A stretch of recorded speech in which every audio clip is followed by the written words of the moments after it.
هذه الشيلة مهداة من أم أسامة إلى خالتها بتلاء بدر بمناسبة زواج ابنها عبد الله. أم نمر لم نقبل تقولوا هلا وانزحوا عن دربها بقبالها، القوام اللي من الزين امتلا وبالفخامة عاليا من زالها. أم نمر لم نقبل تقولوا هلا وانزحوا عن دربها بقبالها، القوام اللي من الزين امتلا بالفخامة عاليا من زالها، بالفخامة عاليا من زالها.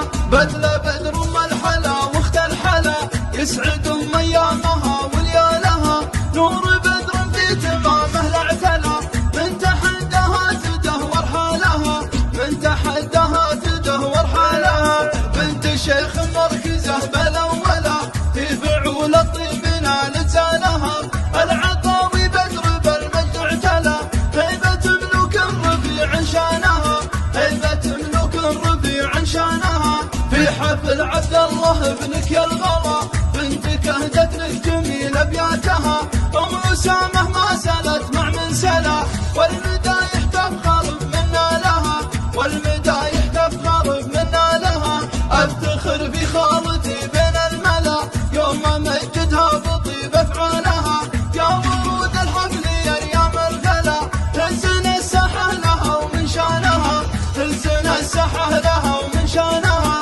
واستدير حولها طيب ولا لا تمايل قصرها ميدانها، على زفات نجوم الزين، على زفات نجوم الزين لتنفيذ أرقى الشيلات والزفات والقصائد الشعرية. للتواصل 05 03 54 75 14.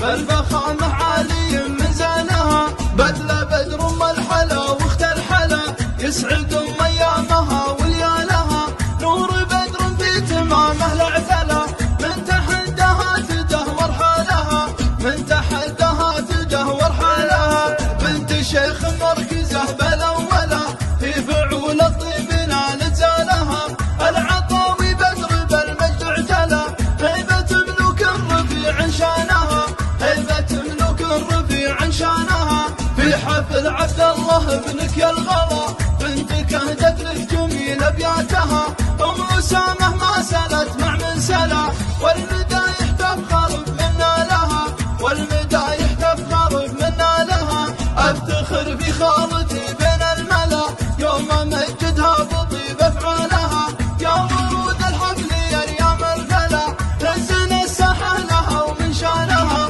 تلزن الساحه لها ومن شانها. واستدير حولها طيب ولا لا تمايل خصرها ميدانها، قلتها واليوم فرحه يا هلا باسم بتلاء كل من هو جالها.